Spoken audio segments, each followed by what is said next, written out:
재수없게 시체가 있다. 야, 이거 치워. 철거 반장이 욕설을 뱉으며 죽은 언니를 끌어안고 있는 7살 서윤을 강제로 끌어내려 했습니다.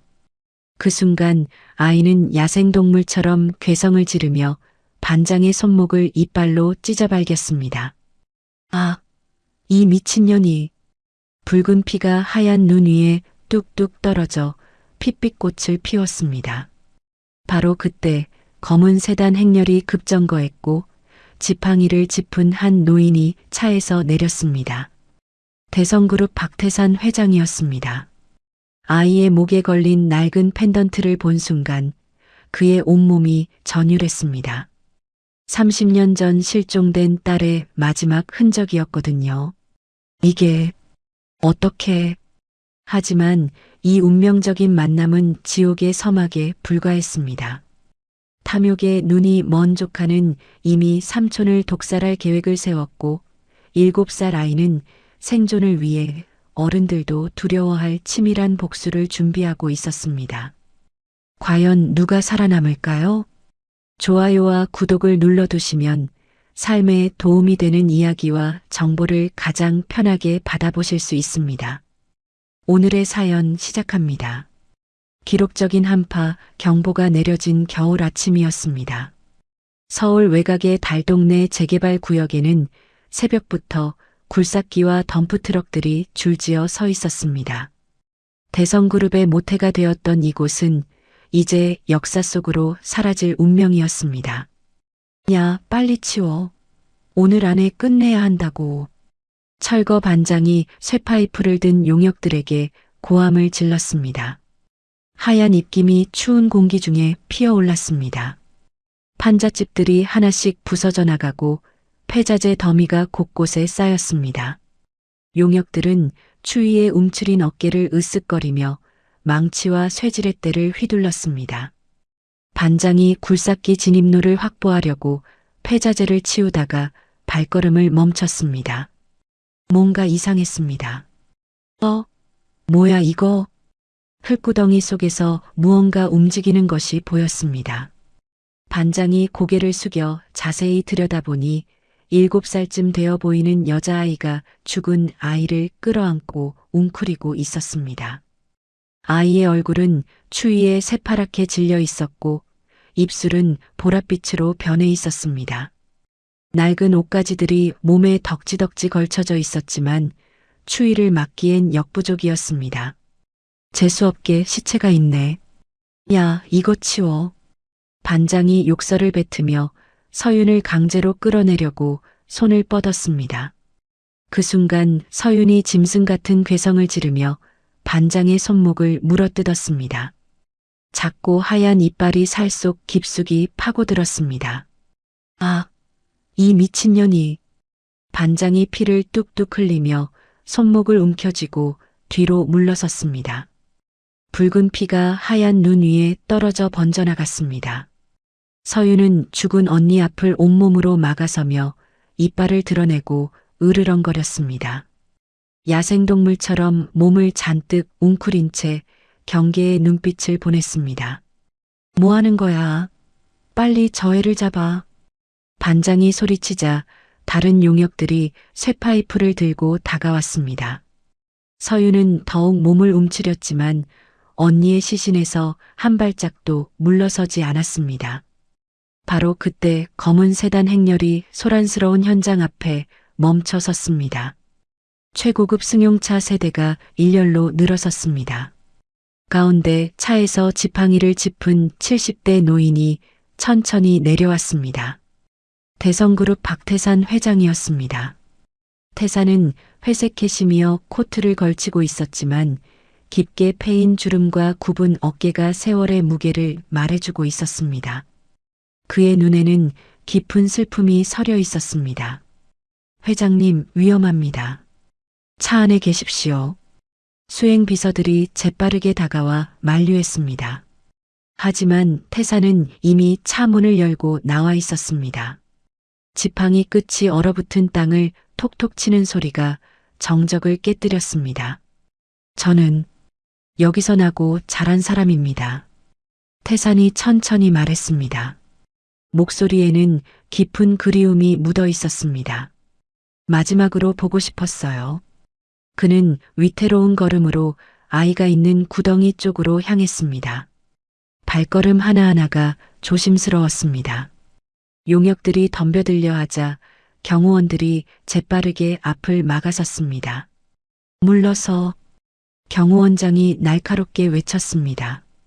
용역들은 주춤하며 뒤로 물러났습니다. 태산이 서윤 앞에 서자 아이는 떨면서도 언니의 시신을 더욱 꽉 끌어안았습니다. 작은 몸이 부들부들 떨렸지만 눈만큼은 야생동물처럼 날카로웠습니다. 태산은 천천히 무릎을 구부려 서윤과 눈높이를 맞췄습니다. 관절이 삐걱거리는 소리가 났습니다. 무서워하지 마. 태산의 목소리는 예상외로 부드러웠습니다. 아저씨. 서윤이 태산의 코트 자락을 부여잡으며 떨리는 목소리로 말했습니다. 작은 손가락은 동상으로 퉁퉁 부어 있었습니다. 우리 언니 좀 묻어주면 안 돼요? 땅이 너무 얼어서 안 파져요. 아이의 절규하는 듯한 애원에 태산의 마음이 크게 흔들렸습니다. 그가 아이를 진정시키려 더욱 가까이 다가간 순간 서윤의 목에서 덜렁거리는 낡은 은색 펜던트가 눈에 들어왔습니다. 태산의 숨이 멎었습니다.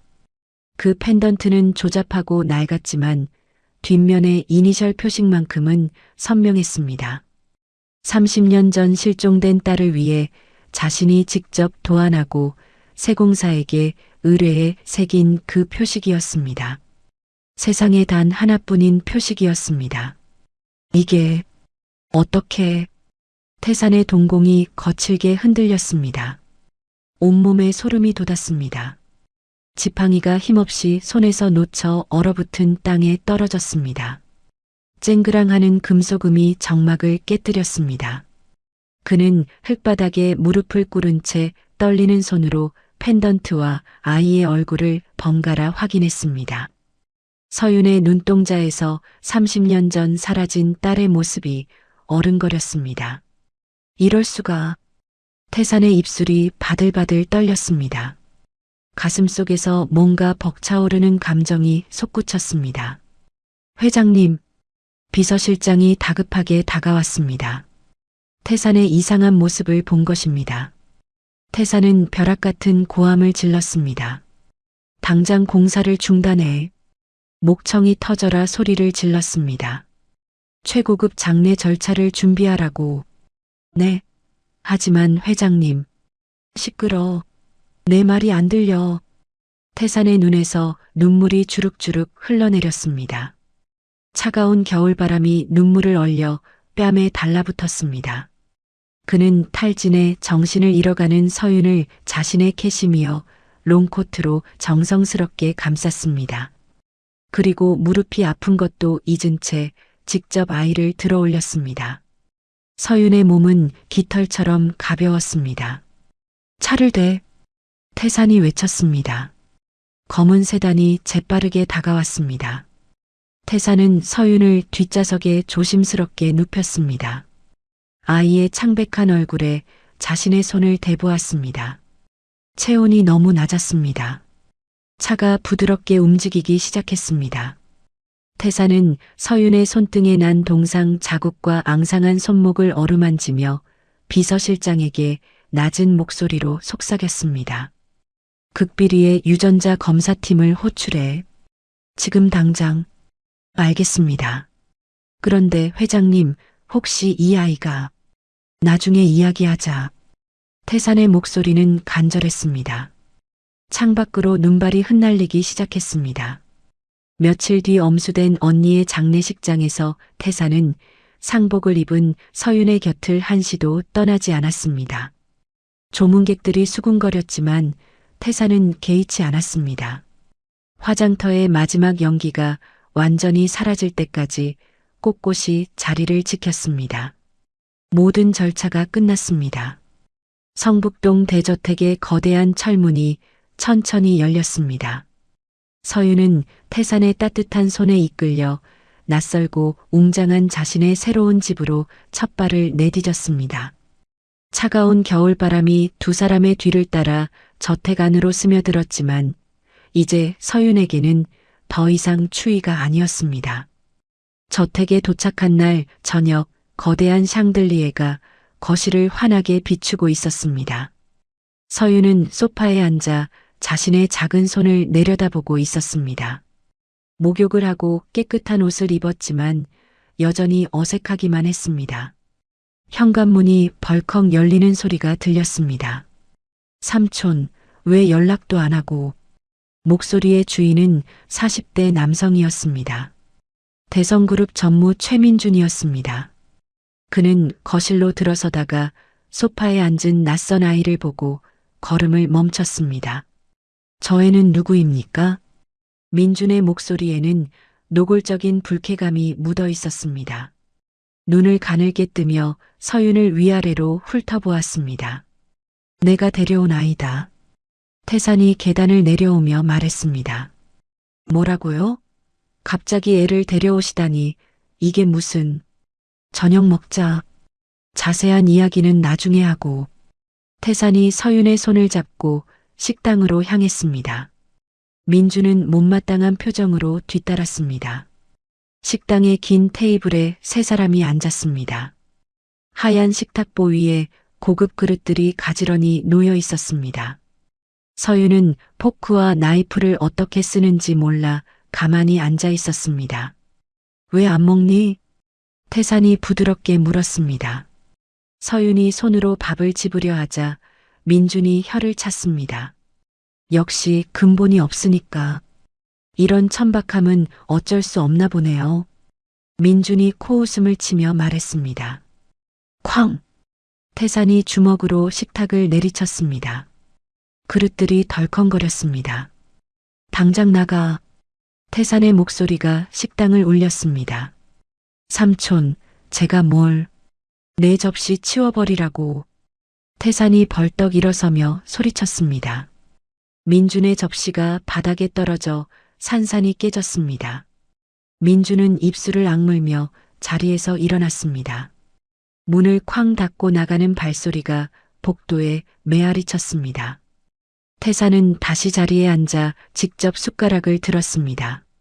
서윤의 밥그릇에 반찬을 정성스럽게 올려주었습니다. 이렇게 먹으면 돼. 천천히 해. 태산의 목소리는 한없이 다정했습니다. 서윤이 조심스럽게 숟가락을 들었습니다. 밥알 하나하나가 입안에서 달콤했습니다. 식사가 끝나고 수석 메이드가 서윤의 방으로 안내했습니다. 넓은 침실에는 분홍색 침대와 예쁜 인형들이 가득했습니다. 짐을 정리해 드릴게요. 메이드가 서윤의 낡은 가방을 들어 올렸습니다. 그 순간 가방에서 역한 냄새가 풍겨 나왔습니다. 으악, 이게 뭐야? 메이드가 코를 막으며 얼굴을 찌푸렸습니다. 이런 쓰레기는 태워버려야겠어. 어떻게 이런 걸 가지고 다녔을까? 메이드가 손사래를 치며 가방을 멀리 밀어냈습니다. 안 돼. 서윤이 기를 쓰고 달려들어 가방을 뺏어냈습니다. 메이드와 실랑이를 벌이며 가방을 침대 밑 깊숙한 곳으로 밀어 넣었습니다. 정말 이상한 아이네. 메이드가 중얼거렸습니다. 밤이 되어 메이드들이 복도에서 수군거리는 소리가 들렸습니다. 서윤은 욕실 문을 살짝 열고 귀를 기울였습니다. 회장님이 노망이 들어서 거지를 데려온 게 아닐까? 그러게 말이야. 갑자기 나타난 애가 뭐라고. 우리도 언제 잘릴지 모르겠어. 메이드들의 목소리가 점점 멀어졌습니다. 서윤은 짐짓 모르는 척 물장구만 치며 경계심을 마음속 깊이 숨겼습니다. 밤이 깊어졌습니다. 서윤은 문고리에 머리카락 한 올을 끼워두었습니다.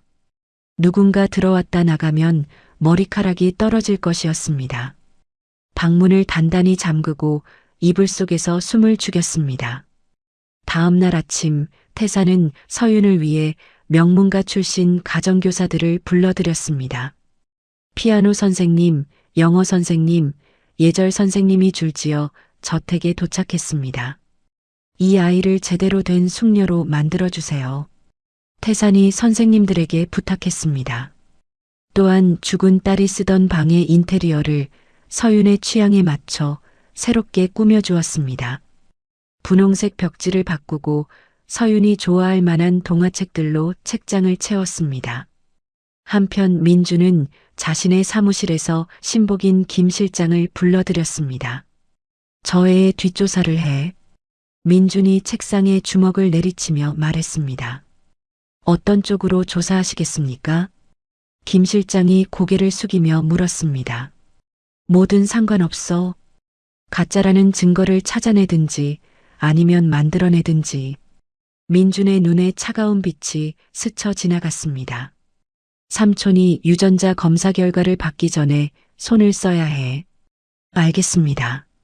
김 실장이 고개를 끄덕이며 방을 나갔습니다. 며칠이 지난 어느 늦은 밤이었습니다.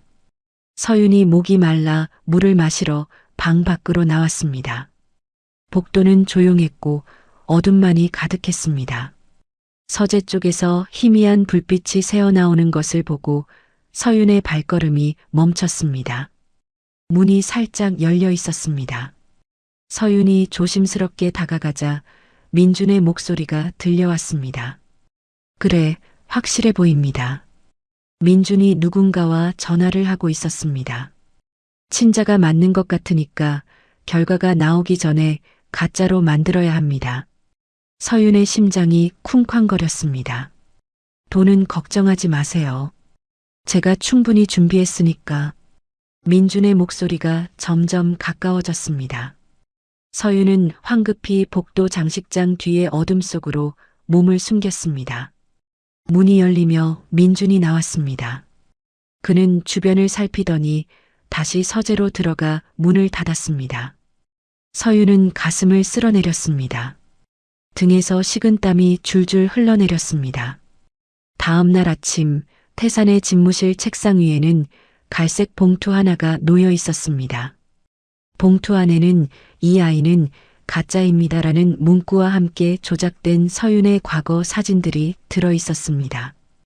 태산은 투서를 보고 얼굴이 붉어졌습니다. 하지만 자신의 눈으로 확인한 펜던트와 아이의 눈빛을 믿었습니다. 비서실장을 불러. 태산이 비서에게 지시했습니다. 재검사를 진행하겠습니다. 하지만 민주는 이미 다음 수를 준비하고 있었습니다. 그는 김 실장에게 전화를 걸었습니다. 플랜 B를 실행해. 더 이상 기다릴 수 없어. 민준의 입가에 차가운 미소가 번졌습니다. 앰뷸런스 말고 언론부터 부르라고. 전화를 끄는 민준은 창밖을 내다보며 중얼거렸습니다. 이제 게임이 시작이군. 그로부터 며칠 뒤였습니다. 대성그룹 본사 로비에 허름한 작업복 차림의 40대 남자가 난입했습니다. 남자는 술에 취한 듯 비틀거리며 고래고래 소리를 질렀습니다.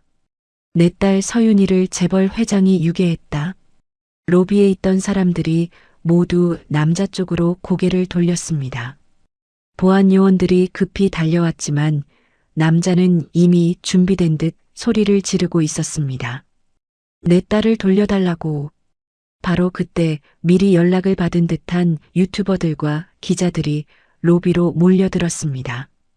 카메라와 휴대폰들이 남자를 향해 일제히 돌아갔습니다. 아버지께서는 어떤 심정이십니까? 한 기자가 마이크를 들이밀었습니다. 남자는 주머니에서 구겨진 서류를 꺼내 카메라에 들이밀었습니다.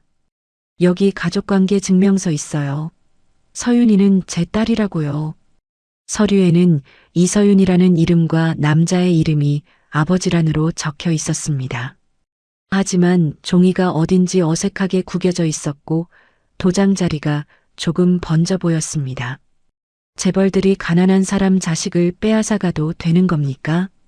남자의 목소리가 점점 커졌습니다. 구경꾼들이 하나둘 모여들기 시작했습니다. 이 영상은 실시간으로 인터넷에 올라갔습니다. 채팅창에는 댓글들이 폭포수처럼 쏟아졌습니다. 진짜 아빠가 맞는 것 같은데? 재벌들 또 이런 짓 하네. 가난한 사람 딸 빼앗다니. 영상은 순식간에 조회수 수백만을 기록했습니다. 대성그룹 주가가 곤두박질 치기 시작했습니다. 이사회에서는 태산에게 해명을 요구하는 전화가 빗발쳤습니다. 민주는 사무실에서 이 모든 상황을 지켜보며 난감한 표정을 연기했습니다. 그는 태산에게 전화를 걸었습니다. 삼촌, 큰일 났습니다. 뭐가 큰일이야? 서윤이 아버지라는 사람이 나타났어요. 전화 너머로 태산의 거친 숨소리가 들렸습니다. 여론이 너무 나빠지고 있습니다. 공개적인 만남이 필요할 것 같아요. 민준의 목소리에는 가짜 걱정이 묻어 있었습니다. 삼자 대면을 해서 확실히 해야 할 것 같습니다. 1시간 후 남자는 저택으로 불려왔습니다. 거실로 들어선 남자는 서윤을 보자마자 달려들었습니다. 우리 딸, 아빠가 얼마나 찾았는데. 남자가 서윤을 억지로 끌어안으려 했습니다. 서윤은 공포에 질린 얼굴로 태산의 등 뒤로 숨었습니다. 저 아저씨 몰라요. 서윤이 비명을 질렸습니다. 우리 아빠 아니에요. 하지만 남자는 미리 준비해 온 듯 서윤의 몸에 있는 점의 위치를 정확히 말했습니다. 서윤이 오른쪽 어깨에 콩알 만한 점이 있어요. 그리고 왼쪽 무릎에 어릴 때 넘어져서 생긴 흉터도 있고요. 태산의 얼굴이 굳어졌습니다. 남자의 말이 정확했기 때문입니다. 그리고 이마 위쪽 머리카락 속에도 점이 하나 있어요. 남자가 계속 말하자 태산은 혼란스러워했습니다. 서윤을 잡고 있던 손에서 점점 힘이 빠졌습니다. 서윤은 태산의 망설임을 느끼고 깊은 상처를 받았습니다. 눈물이 뚝뚝 떨어졌지만 아무 말도 할 수 없었습니다. 민준이 남자에게 다가가서 어깨를 두드렸습니다. 이해할 만합니다. 딸을 잃어버린 마음이 어떨지. 그리고 태산에게 돌아서서 말했습니다. 아이가 충격을 받아서 기억이 왜곡될 수도 있어요. 민준의 말에 태산은 더욱 흔들렸습니다. 펜던트는 분명했는데 남자의 말도 틀린 것 같지 않았습니다. 일단 시간을 두고 천천히 생각해 보시죠. 민준이 태산의 팔을 붙잡으며 말했습니다. 태산은 복잡한 마음으로 서재에 들어가 문을 닫았습니다. 혼자 남은 상황에서 무엇이 진실인지 알 수 없어 괴로워했습니다. 그 사이 민준은 정원 구석진 곳에서 남자와 만났습니다. 아무도 보지 않는 곳에서 민준은 두툼한 현금 봉투를 꺼냈습니다. 수고하셨습니다. 민준이 비열하게 웃으며 봉투를 건넸습니다. 약속대로 절반만 먼저 드리고 나머지는 일이 끝나면 드리겠습니다. 남자가 봉투를 받아 재빨리 옷 속에 감췄습니다. 정말 아무 문제 없겠죠? 남자가 불안한 목소리로 물었습니다. 걱정하지 마세요. 제가 다 처리할 테니까. 민준의 눈에 차가운 빛이 번쩍였습니다. 한편 서윤은 자신의 방에 사실상 감금된 상태였습니다. 문 밖에는 사설 경호원들이 배치되어 서윤의 출입을 막고 있었습니다. 서윤은 창밖을 바라보며 언니가 죽기 전에 했던 말을 떠올렸습니다. 윤아, 누가 아빠라고 찾아와도 절대 믿지 마. 우리 진짜 아빠는 이미 죽었어. 언니의 목소리가 귓가에 맴돌았습니다. 우리를 괴롭히려고 가짜 아빠가 올 수도 있어. 서윤의 가슴이 답답해졌습니다. 이대로 쫓겨나면 다시 지옥 같은 곳으로 돌아가야 했습니다. 밤이 깊어졌습니다.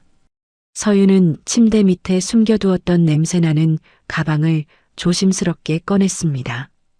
혹시라도 쓸만한 게 있을까 싶어 가방을 뒤적거렸습니다. 가방 안감을 만지작거리던 서윤의 손끝에 이상한 감촉이 느껴졌습니다. 뭔가 딱딱한 게 숨어 있는 것 같았습니다. 서윤은 가방 바닥을 뜯어내기 시작했습니다. 낡은 천이 찢어지면서 비닐에 쌓인 작은 뭉치가 나타났습니다. 이게 뭐지? 서윤이 비닐을 조심스럽게 뜯자 언니의 글씨가 적힌 작은 수첩이 툭 하고 떨어졌습니다. 수첩 표지에는 윤희에게라고 적혀 있었습니다. 서윤의 손이 부르르 떨렸습니다. 이것은 언니가 남긴 마지막 선물이었습니다. 수첩을 발견한 그날 밤 서윤은 떨리는 손으로 첫 장을 넘겼습니다.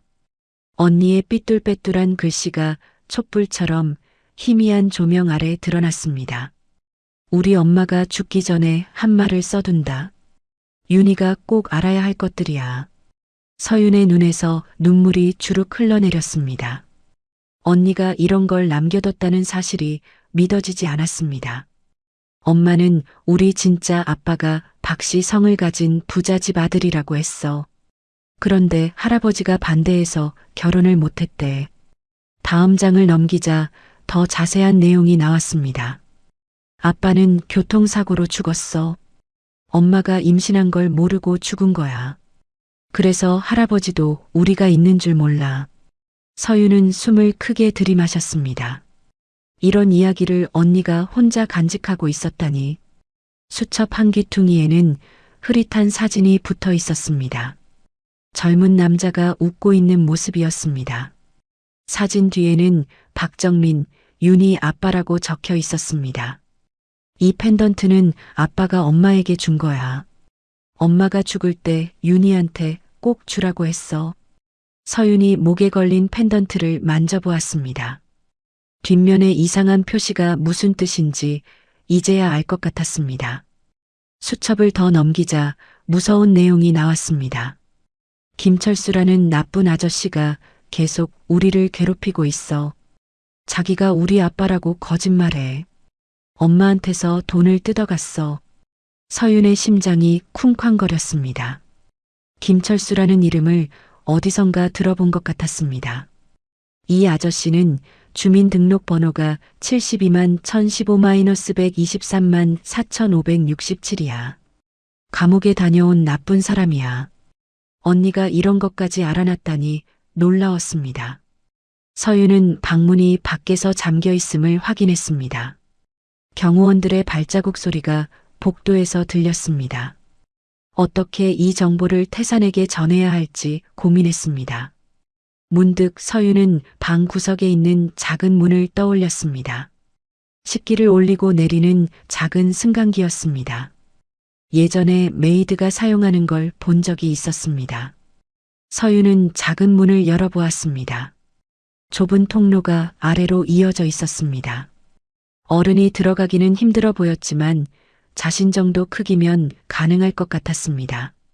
서윤은 수첩을 옷 속에 감추고 조심스럽게 승강기 안으로 몸을 구겨 넣었습니다. 줄을 잡아당겨 천천히 1층으로 내려갔습니다. 어둠 속에서 금속이 삐걱거리는 소리만 들렸습니다. 1층 주방에 도착한 서윤은 조심스럽게 밖으로 나왔습니다. 주방은 텅 비어 있었고 냉장고 소음만 웅웅거렸습니다. 서윤은 어둠 속을 기어서 태산의 서재로 향했습니다. 복도 바닥은 차가웠지만 참고 계속 기어갔습니다. 서재 문 틈새로 불빛이 새어나오고 있었습니다. 누군가 안에 있었습니다. 서윤이 문을 살짝 밀고 들어가자 책상 앞에 앉은 남자가 놀라 고개를 돌렸습니다. 박 변호사였습니다. 너, 어떻게 여기에? 박 변호사가 황급히 일어서며 소리치려 했습니다. 서윤은 재빨리 입에 검지손가락을 대며 조용히 하라는 신호를 보냈습니다. 아저씨, 이거 봐주세요. 서윤이 수첩을 꺼내 박 변호사 앞에 내밀었습니다. 이게 진짜예요. 박 변호사는 의아한 표정으로 수첩을 받았습니다. 첫 장을 넘기자 그의 표정이 급변했습니다. 이게 정말이냐? 박 변호사가 놀란 목소리로 물었습니다. 언니가 써놨어요. 저 나쁜 아저씨 이름도 있어요. 서윤이 김철수의 정보가 적힌 페이지를 가리켰습니다. 박 변호사는 급히 컴퓨터를 켜서 주민등록번호를 조회했습니다. 화면에 김철수의 신상 정보와 전과 기록이 나타났습니다. 상습 사기, 아동학대. 이런. 박 변호사의 얼굴이 굳어졌습니다. 회장님께 당장 보고해야겠다. 박 변호사가 전화기에 손을 뻗었습니다. 잠깐요. 서윤이 박 변호사의 손을 잡았습니다. 내일 아침에 모든 사람이 다 모인 자리에서 해요. 서윤의 눈에 결연한 빛이 보였습니다. 저 나쁜 아저씨랑 민준 아저씨가 같이 있을 때요. 박 변호사는 서윤의 말이 맞다고 생각했습니다. 확실한 증거로 한 번에 끝내는 게 좋겠다고 판단했습니다. 다음 날 아침 식당에는 태산과 민준, 그리고 가짜 아빠가 모여 있었습니다. 가짜 아빠는 어제보다 더 당당한 목소리로 서윤을 데려가겠다고 으름장을 놓았습니다. 제 딸을 더 이상 여기 둘 수 없어요. 남자가 팔짱을 끼며 말했습니다. 법적으로 문제될 게 없으니까 오늘 데려가겠습니다. 바로 그때 박 변호사의 에스코트를 받으며 서윤이 당당하게 들어섰습니다. 서윤은 태산 앞에 수첩을 탁 소리나게 내려놓았습니다. 당신 이름은 김철수잖아.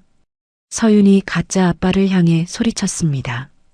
가짜 아빠의 얼굴이 순간 하얗게 변했습니다. 태산은 급히 수첩을 집어들어 내용을 읽기 시작했습니다. 박 변호사는 미리 준비한 태블릿 PC를 켜서 화면에 김철수의 전과 기록을 띄웠습니다. 그리고 민준의 대포통장 거래 내역도 함께 보여주었습니다. 이 모든 게 조작된 거였군. 태산의 목소리가 차갑게 식었습니다. 민준은 당황하며 변명하기 시작했습니다. 삼촌, 저도 이 사기꾼에게 속은 겁니다. 하지만 통장 거래 내역이 너무 명확했습니다. 김철수는 안색이 창백해져 도망치려 했지만 이미 대기하던 경호원들이 문을 막고 있었습니다. 바로 그때 검찰 특수부 수사관들이 들이닥쳤습니다. 박 변호사가 미리 신고해둔 것이었습니다. 김철수, 최민준 체포합니다.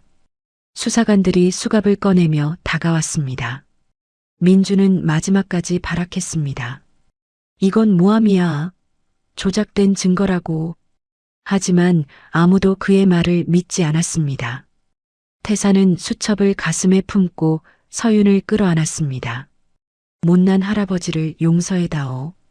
태산의 목소리가 떨렸습니다. 눈물이 주룩주룩 흘러내렸습니다.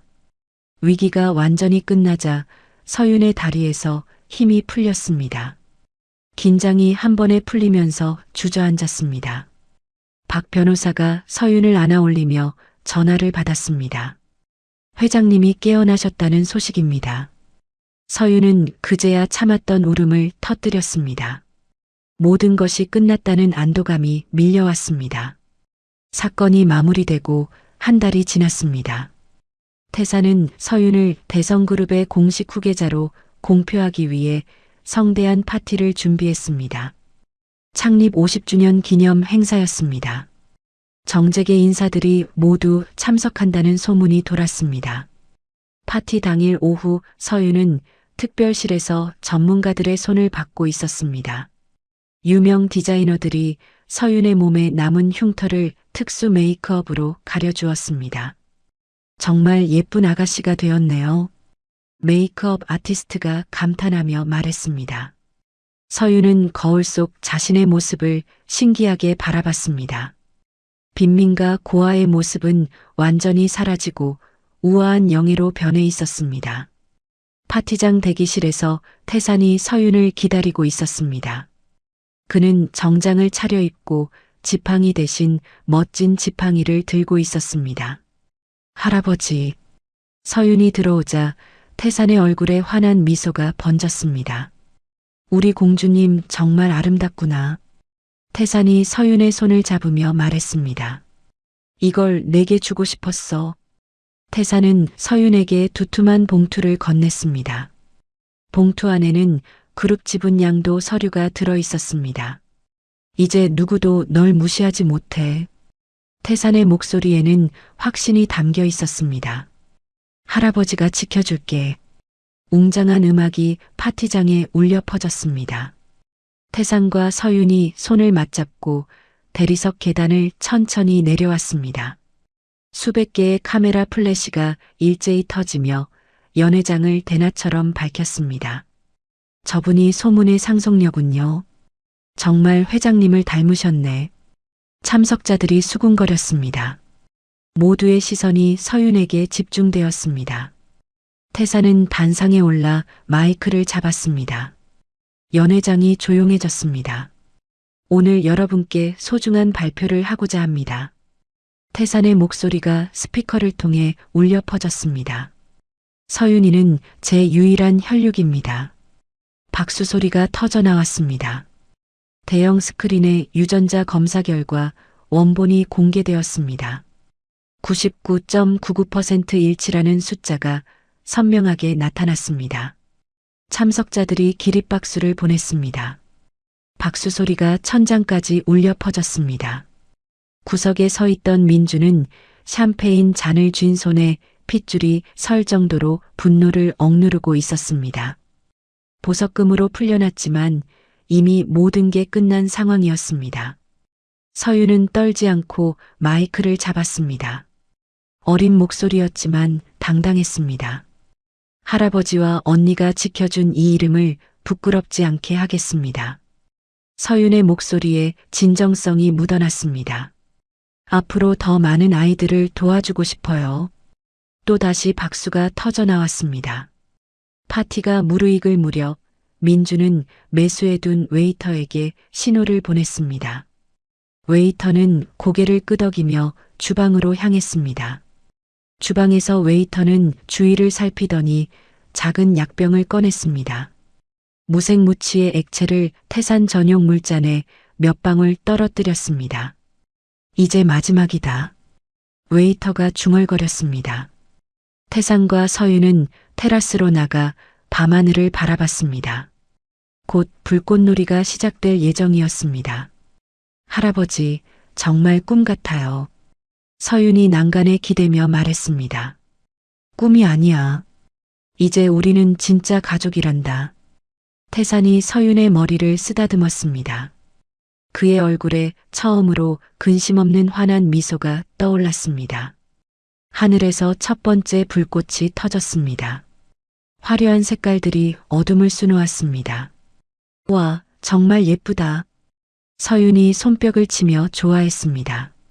갈증을 느낀 태산이 웨이터가 가져온 물을 마셨습니다. 서윤은 불꽃놀이에 정신이 팔려 이를 보지 못했습니다. 몇 분 후 태산은 가슴 한구석이 뻐근해오는 것을 느꼈습니다. 하지만 서윤의 행복한 순간을 깨고 싶지 않아 참았습니다. 난간을 꽉 잡고 버텼습니다. 멀리서 민준이 비릿한 미소를 지었습니다. 그는 비서에게 조용히 말했습니다. 플랜 B 시작해. 앰뷸런스는 언제 부르시겠습니까?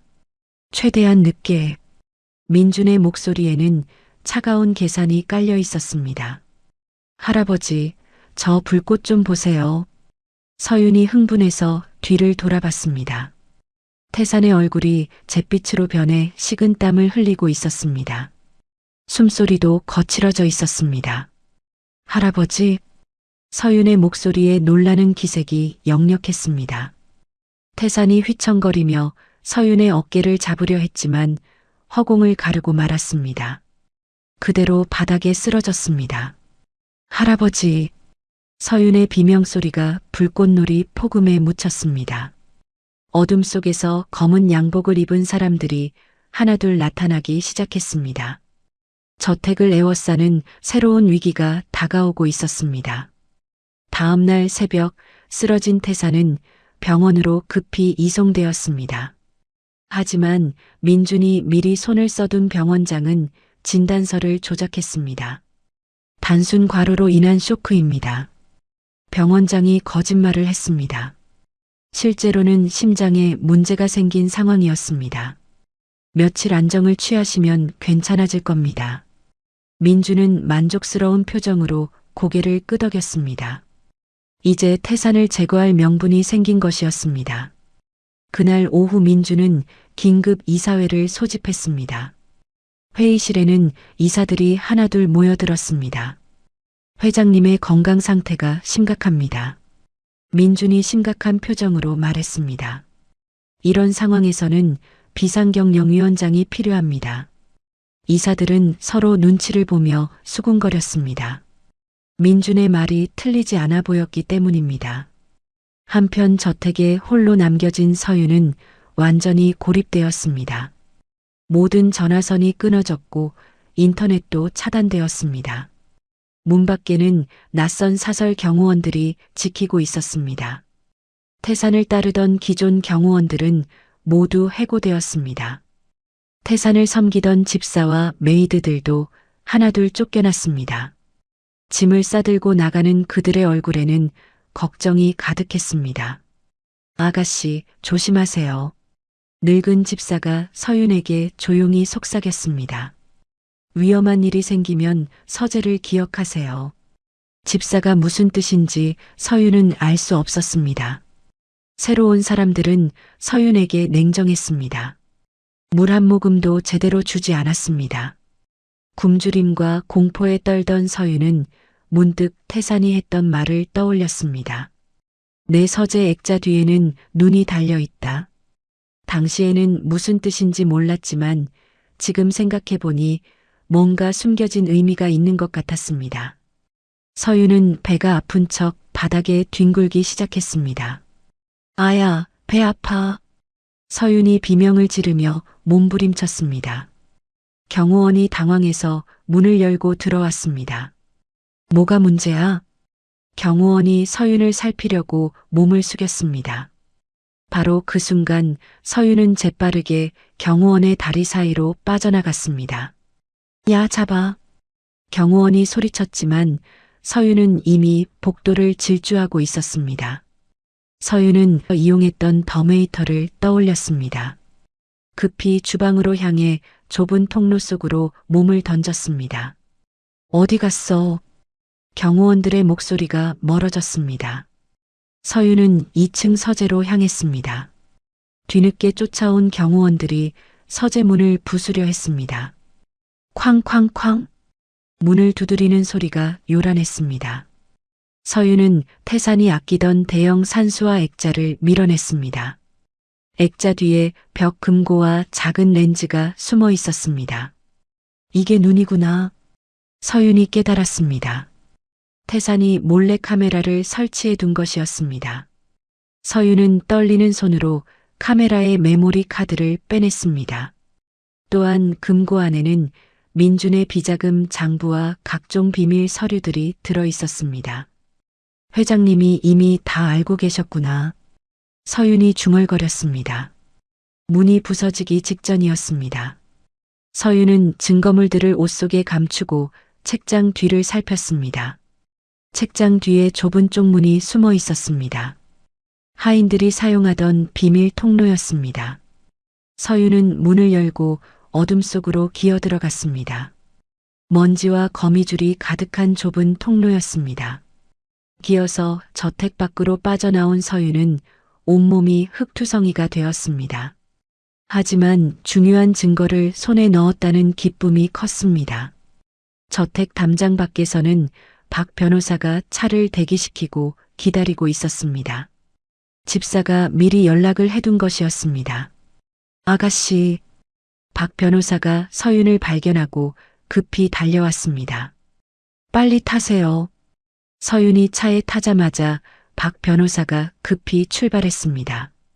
백미러에 민준의 추격조 차량들이 나타났습니다. 놈들이 따라오고 있습니다. 박 변호사가 악셀을 밟았습니다.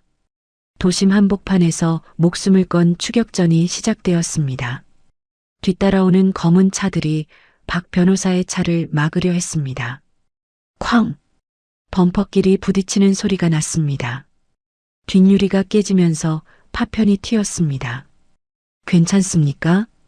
박 변호사가 서윤을 걱정했습니다. 괜찮아요. 빨리 가세요. 서윤이 증거물을 꽉 쥐며 대답했습니다. 추격전은 계속되었지만 박 변호사의 운전 실력이 뛰어났습니다. 가까스로 대성그룹 본사 정문에 도착했습니다. 이제 마지막 결전이 시작될 시간이었습니다. 이사회 당일 오전 9시 대성그룹 본사 대회의실에는 무거운 침묵이 흘렀습니다. 민준이 의장석에 당당하게 앉아 있었습니다. 이사들은 서로 눈치만 보며 어색한 분위기를 만들고 있었습니다. 그럼 이제 시작하겠습니다. 민준이 의사봉을 들며 말했습니다. 박태산 회장의 건강상 문제로 인한 비상경영위원장 선임권을 논의하겠습니다. 이사들이 고개를 끄덕였습니다. 누구도 반대 의견을 내지 않았습니다. 바로 그때 박 변호사의 차가 회사 정문을 향해 돌진했습니다. 추격조의 방해 공작으로 범퍼가 찌그러지고 앞유리에 금이 가 있었습니다. 막아! 추격조 대장이 무전기에 대고 소리쳤습니다. 하지만 로비에 대기하던 보안 요원들이 곤봉을 들고 차를 에워쌌을 때 뜻밖의 상황이 벌어졌습니다. 태산이 평소 아끼던 노조원들과 구사대 직원들이 나타나 인간 벽을 만들었습니다. 길을 비켜주세요. 한 노조원이 소리쳤습니다. 우리 회장님을 위해서라도. 직원들이 보안 요원들을 막아섰습니다. 서윤은 찢어진 드레스와 헝클어진 머리를 한 채 박 변호사의 보호를 받으며 엘리베이터를 향해 전력 질주했습니다. 작은 발걸음이지만 결연한 의지가 담겨 있었습니다. 회의실 안에서 민준이 의사봉을 들어 올렸습니다. 그럼 이제 안건 통과를 선언하겠. 쾅! 회의실의 양쪽 문이 동시에 활짝 열렸습니다. 서윤이 숨을 헐떡이며 들어왔습니다. 멈추세요. 서윤의 목소리가 회의실에 울려 퍼졌습니다. 민준의 얼굴이 일그러졌습니다. 저 미친 아이를 끌어내. 민준이 고함을 쳤습니다. 보안 요원들이 서윤에게 다가왔습니다. 하지만 서윤은 날쌔게 회의 탁자 밑으로 기어 들어갔습니다. 잡아! 보안 요원들이 탁자 밑을 들여다봤지만 서윤은 이미 의장석 쪽으로 포복해서 이동하고 있었습니다. 박 변호사는 경호원들을 몸으로 막아내며 서윤이 가져온 메모리 카드를 회의실 메인 컴퓨터에 꽂았습니다. 뭘 하는 거야? 민준이 벌떡 일어섰습니다. 대형 스크린에 영상이 재생되기 시작했습니다. 민준이 웨이터에게 약병을 건네는 모습이 선명하게 나타났습니다. 플랜 B 시작해. 앰뷸런스는 최대한 늦게 부르고. 민준의 목소리가 스피커를 통해 흘러나왔습니다. 이사들이 경악하며 자리에서 일어났습니다. 회의실이 순식간에 소란스러워졌습니다. 이게 뭡니까? 한 이사가 떨리는 목소리로 물었습니다. 민준은 얼굴이 하얗게 변했습니다. 이건 조작이야. 딥페이크라고. 민준이 발악하며 소리쳤습니다. 그런 기술로 만든 가짜 영상이야. 하지만 아무도 그의 말을 믿지 않았습니다. 영상이 너무나 선명하고 자연스러웠기 때문입니다. 그때 탁자 밑에서 나온 서윤이 민준의 다리를 잇는 힘껏 깨물었습니다. 아! 민준이 고통으로 몸을 숙였습니다. 서윤은 민준의 넥타이를 잡아당겨 중심을 잃게 만들었습니다. 쿵! 민준이 바닥에 넘어졌습니다.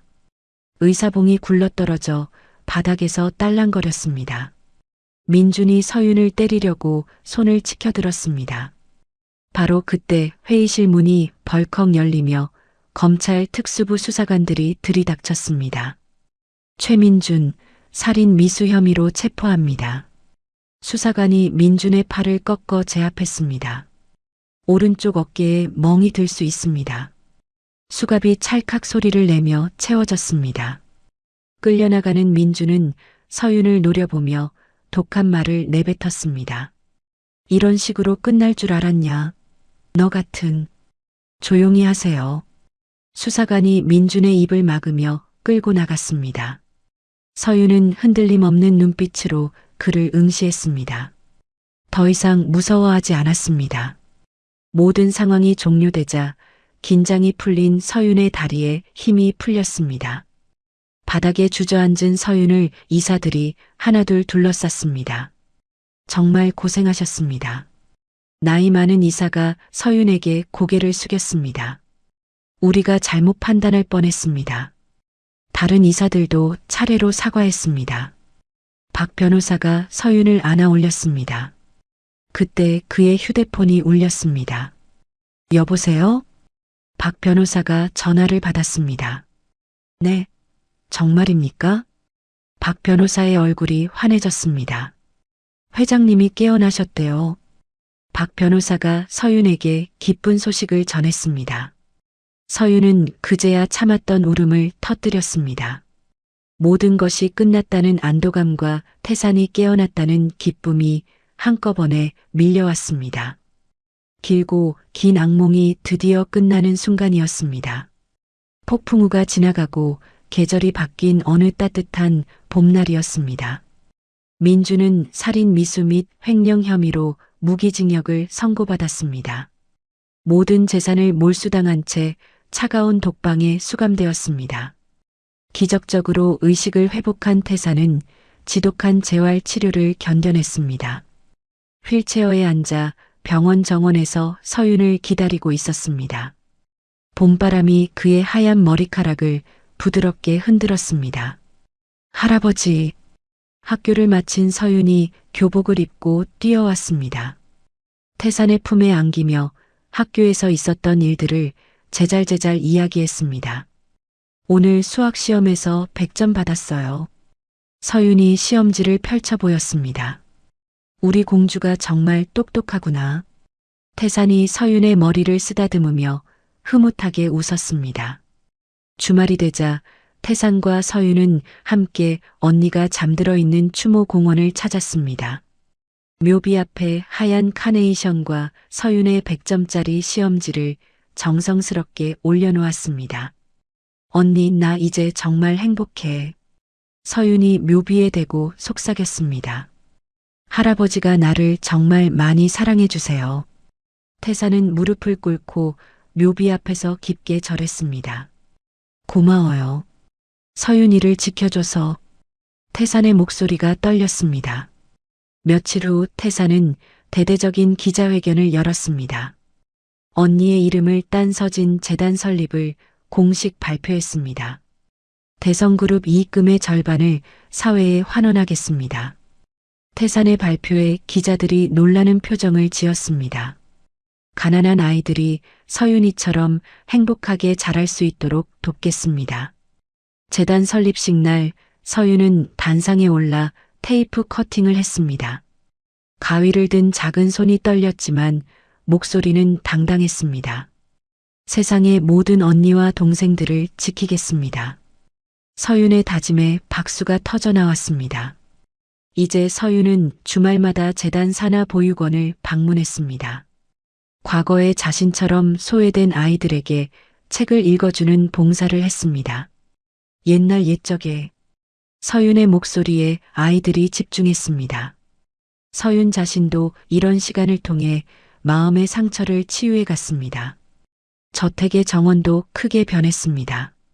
과거의 삭막함은 사라지고 화사한 꽃밭과 작은 놀이터가 만들어졌습니다. 곳곳에서 서윤과 태산의 웃음소리가 들렸습니다. 태산은 경영 일선에서 완전히 물러났습니다. 서윤의 등하교를 직접 챙기며 평범하고 자상한 할아버지로 지냈습니다. 할아버지, 오늘 친구랑 놀이터에서 놀았어요. 그래, 재미있었니? 네, 그네도 타고 미끄럼틀도 탔어요. 이런 소소한 대화가 태산에게는 세상에서 가장 소중했습니다. 어느 화창한 오후였습니다. 정원 벤치에 앉은 태산의 무릎을 베고 서윤이 누워 있었습니다. 따뜻한 햇살이 두 사람을 감싸고 있었습니다.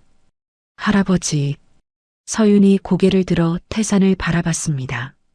나 이제 하나도 안 무서워요. 서윤의 목소리에 평온함이 묻어 있었습니다. 태산은 서윤의 머리카락을 부드럽게 넘겨주었습니다. 그럼 내가 있는 한 너는 절대 혼자가 아니란다.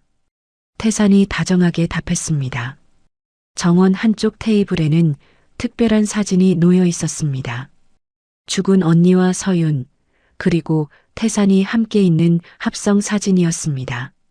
예쁜 액자에 담겨 따뜻한 햇살을 받고 있었습니다. 새로운 메이드와 집사들도 미소를 지으며 두 사람을 바라봤습니다. 저택은 더 이상 차가운 성이 아니었습니다. 진정한 보금자리가 되어 있었습니다. 저녁 식사 시간, 식탁에는 서윤이 좋아하는 음식들이 가득했습니다. 할아버지도 많이 드세요. 서윤이 태산의 그릇에 반찬을 올려주었습니다. 고마워, 우리 공주. 태산의 얼굴에 행복한 미소가 번졌습니다. 밤하늘에는 별들이 반짝였습니다. 서윤의 방에서는 태산이 읽어주는 동화책 소리가 들렸습니다. 그래서 왕자님과 공주님은 오래오래 행복하게 살았답니다. 할아버지, 우리도 오래오래 행복하게 살 거죠? 물론이지. 우리는 진짜 가족이니까. 창밖으로 보이는 정원은 은은한 달빛에 물들어 있었습니다. 평화로운 밤이었습니다. 가족은 핏줄이 아닌 사랑으로 완성된다는 것을 보여주는 아름다운 밤이었습니다. 이렇게 서윤과 태산 할아버지의 이야기가 마무리되었습니다. 혹독한 시련 속에서도 굴복하지 않았던 7살 소녀와 30년 만에 되찾은 가족에게 무조건적인 사랑을 베푼 노인의 이야기였습니다. 때로는 가족이 핏줄보다 마음으로 만들어진다는 것을 보여준 감동적인 이야기였죠. 서윤이 보여준 용기와 지혜, 그리고 태산 할아버지의 따뜻한 사랑이 결국 모든 악을 물리치고 진정한 행복을 만들어냈습니다. 우리 주변에도 서윤이처럼 도움이 필요한 아이들이 있을지 모릅니다. 그리고 태산 할아버지처럼 누군가에게 따뜻한 손길을 내밀 수 있는 어른들도 있겠죠. 작은 관심과 사랑이 누군가의 인생을 완전히 바꿀 수 있다는 것을 기억해 주세요. 이야기를 끝까지 들어주신 분이 계시다면 잘 들었다고 댓글 하나만 남겨주세요. 감사합니다.